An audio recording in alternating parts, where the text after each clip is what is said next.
Let's check in now on voting day in the USA, and I'm joined by Simon Marks in Washington and Rachel Silverman in Oakland in California. Hello to both of you. Simon, it's just past or just around lunchtime in Washington. What can you tell us about the way voting is progressing, both in the state that you're in and generally across the country? All things going smoothly?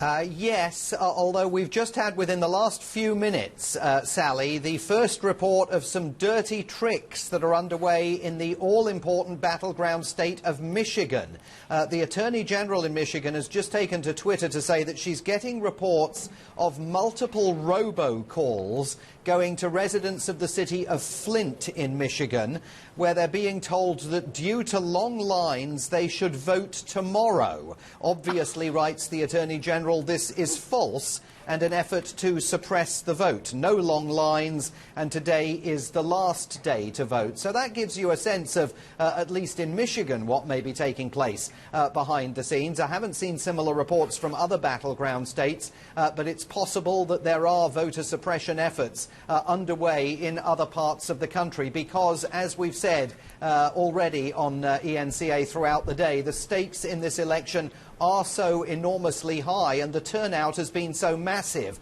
99 million Americans participating in early voting. We think another 50 million or so are going to go to the polls today, either physically in person or submitting their ballots by mail. And what both political parties, the Republicans and Democrats, have their eyes peeled for are incidents of voter suppression, and anything going on in any of the polling stations or in any of these key battleground states to try and get people not to show up at the polls.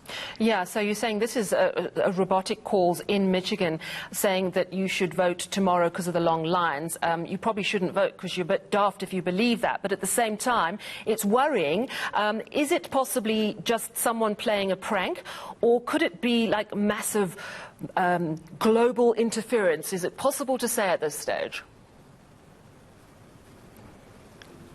It's not possible to say, but the fact that this has come to the attention of the Attorney General of Michigan suggests that it's not just a one-off. And I think it's important to underscore how important Michigan is in this election. Remember, this is the state where recently white vigilante militiamen were arrested plotting, allegedly, to kidnap the governor of the state, Gretchen Whitmer, a very prominent Democrat here, in a bid to spark a civil war, as they allegedly believed. They were also plotting to kidnap, allegedly, the governor of Virginia, another prominent Democrat. So I think that there will be the finger of suspicion pointed either at foreign actors for this kind of behaviour or at supporters of President Donald Trump in a bid to try and suppress the Democrat vote in the city of Flint, which leans very heavily to the Democrats. That's very worrying news. Rachel Silverman, I believe you're in Oakland, which is just across the bay from San Francisco in California. Of course, California has the biggest chunk of the Electoral College votes, 55 out of 538. It's a massive prize. How are things going, and is it possible to say which way it's going to go? Well, in California, I think it's a not just a good bet. It's signed, sealed, and delivered. California will go Democrat, and all 55 electoral votes from California will go to Joe Biden. That's something that the Democrats are counting on. The Republicans really have no chance of winning California, which has voted Democratic in every presidential race since 1992. This state, people here are anxious and uncertain and worried, even though Election Day has finally come. They're really worried about what's going to happen no matter who wins. There's tension about the transition. There's tension about what will happen if Biden wins, but what will Donald Trump do in the next 3 months before he leaves office. And then again, there's also tension about what will happen should Donald Trump win a second term. Now, My understanding is that there's two systems in terms of when these mail-in ballots arrive. Some states are saying as long as it's postmarked before November 3rd, even if it arrives after November 3rd, it will still be counted. Other states are saying if it arrives after the polls have closed on November the 3rd, we're not counting it. Where does California stand on that rule?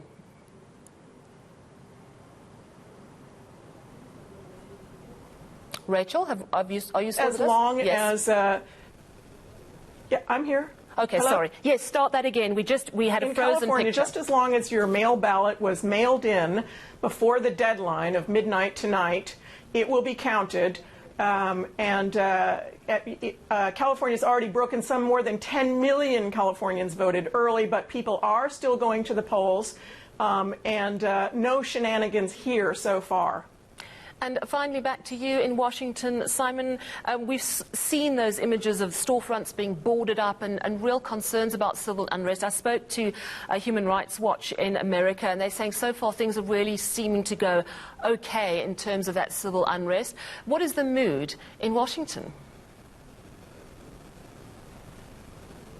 I think it's very tense. I mean, as Rachel was saying, out in California, it's the same on the east coast of the United States. I've never seen nervousness, tension, a sense of foreboding like it surrounding a U.S. presidential election. I was actually listening to an interview this morning with the head of a mental health helpline out there on the west coast who recalls having been overwhelmed with people anguished by the results of the 2016 election, and they are bracing for very similar increases in calls to their helpline over the course of the next few hours. The tension is palpable, and it's not just tension among Democrats, it's tension among Republicans as well. This is a country that over the last 4 years, as a matter of strategy, Sally, has been kind of whipped into a frenzy on a continuing basis by a president who always wants the spotlight, always wants to try and control where the public's attention is directed. And as a result, it feels very frenzied as this election gets underway, and everybody prepares to see whether in just a few hours' time we're going to know who's won, or whether we are heading into a very tense period of legal challenges and uncertainty as an extended vote count might have to take place. Well, thank you very much, Simon Marks in Washington and Rachel Silverman in California.